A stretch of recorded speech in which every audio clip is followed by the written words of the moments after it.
Hey, welcome back for another complex convo with your girl, Sonia B. That's me. As promised, I'm on here today with another suggested discussion topic that I received from Instagram. And today's topic is rather personal to me because it's a lot about self reflection and the things that I've reflected on in this year of 2020. This year in itself has been its own little version of hell.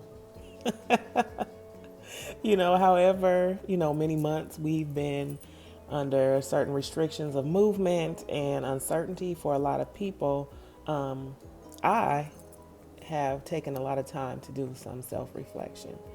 And sure, I could reflect on the many canceled vacations that I've had to do, the obstacles that I faced, some of the challenges that I've overcome. But for me, it was so much more than the negative in 2020.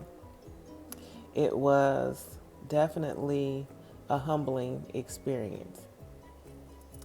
So, some of the things that I reflected about were things that were important to my personal growth, things that were going to make me better as an individual, things that were going to enhance my relationships with other people, and some things, coincidentally, that would cause me to end certain relationships with people. So I thought about a lot. Um, as I said before, it's a humbling process. It's definitely important, or should I say, essential, rather, to find out why you think certain things, why you say and do certain things, and then once you evaluate those things, you do better, right? It's the whole point in self-reflection, not a pity party, but really just thinking on those things that will enhance my character and allow me to move forward. So that's what I did in 2020. An example of ways that I self reflected, I thought about what it is that I wanted to do. As I said before, I could have focused on the negative. I was blessed enough to be able to work from home and not lose employment. While I did lose the ability to travel for work, and I did miss that interaction and that weekly being in a different place, but also being able to return home to kind of reset, regroup, repack, and travel again. Um, I had to learn how to like myself in my own surroundings. That was very interesting. But aside from learning to like oneself, I've definitely grown to embrace the less is more mentality. Um, I have learned that personally by us having to hit the pause button on a lot of things that we were doing pre-COVID, um, I've eliminated a lot of unnecessary habits, daily habits that were taking up a lot of my time and a lot of my mental energy. Um, I'm sure you all can relate. If you just sit and think about some of the things that we did to occupy our time, some of the people that we entertained, that took up a lot of mental energy. Although emotionally, my emotions kind of ebb and flow. You get used to being around people and you think to myself, oh, I'm bored. Okay, I want to go out. I can't. So it made me really appreciate the times that, when the world was open, that we were able to move about freely.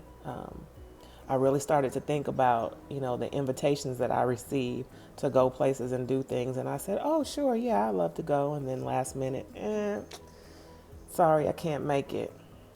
Now I realize I took a lot of those things for granted because now I'm wishing I probably did go to XYZ event because I would have that as a lovely memory to look back on now. So I've done a lot of that. I've looked at pictures of places that I've been, videos of things that I've done this time last year just to get some sort of semblance of, okay, this is what holiday season really looked like back then.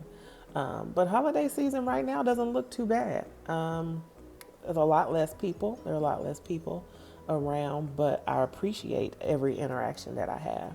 Every interaction that I choose to take part in has to have some sort of value for me as well as for the other individual. So I've learned a lot about myself in that respect. One of the things that I also thought about during this time of self-reflection is things that you can count on versus things that actually count.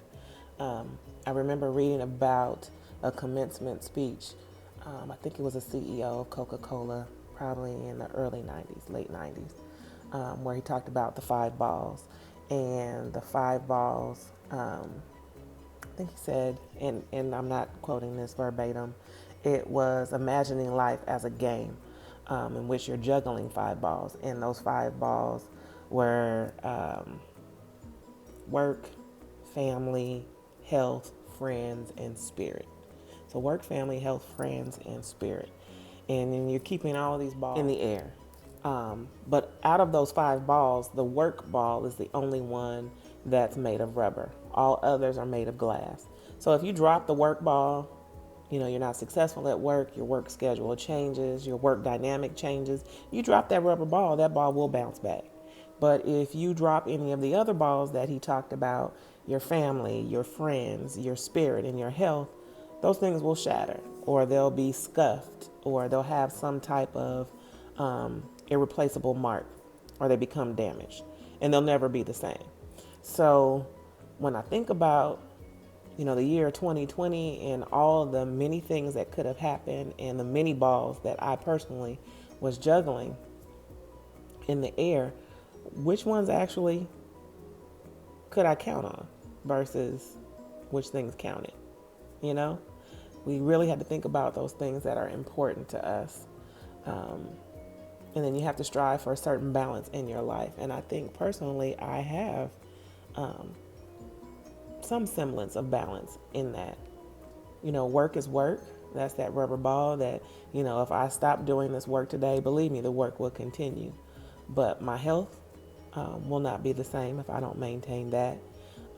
My family, if we don't cultivate that family relationship, we don't keep in touch with our family, let our loved ones know that we love them, those things become hurt or damaged. So those things are important to me. So that's how I can sum up my self-reflection of 2020. Which 5 balls are you juggling? And of those 5 balls, which one is rubber and will bounce back if you drop it? And those that are important, that are made of glass, which are you putting more importance on? The rubber or the glass? Good question. Good discussion topic. And I thank my contributor for that. And I hope, I provided some insight for some or gave you something to think about as we approach the end of Jumanji, level 12. What's important to you? What have you thought about? And what will you do better in 2021? These questions and more I would like for you to respond to below. If you have not subscribed to my channel, please do so by clicking subscribe below. If you have, I appreciate each and every one of you, and I hope you come back for my next video. Who knows what the topic will be? Until next time, it's your girl.